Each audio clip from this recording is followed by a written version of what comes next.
Why I would never buy a modern day Rolex. Number one, a new Rolex Submariner does not look like this at all. This watch here is always gonna look cool and resemble more of the older style no date subs, the real Submariners, back 50s and 60s.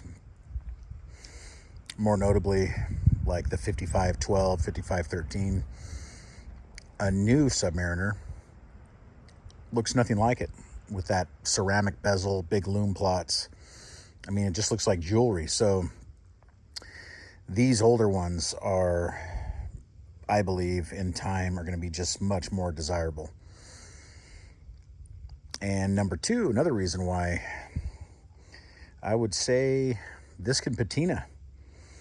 Yeah, the lume plots will not really get creamy. It is a Swiss-made dial, so you do have super luminova. But, I mean, there is a little bit of a creaminess to it. It kind of looks, certain, aged. It looks aged a little, I guess you can say.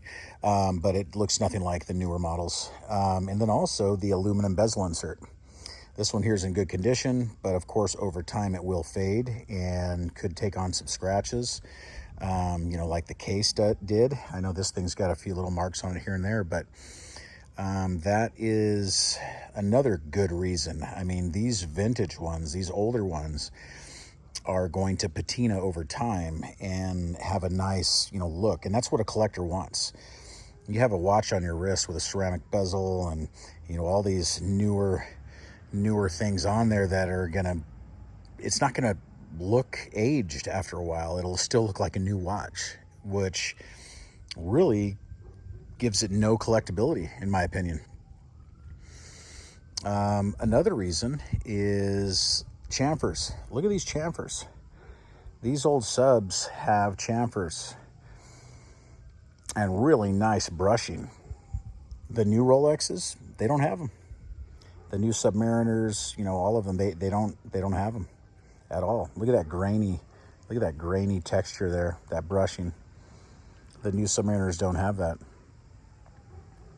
Look at that chamfer, look at the polish. See that? You'll never find that on a new one. I did see the new Deep Sea has some of those chamfers now.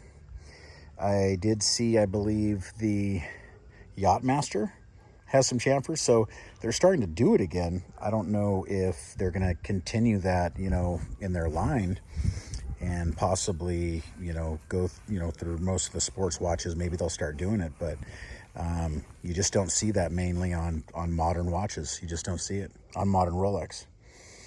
So anyway, this is just a quick video. Just want to kind of go over why I would rather have a much more collectible, older Submariner, 5 digits. So if you can get yourself a 5-digit sub, that is probably the best.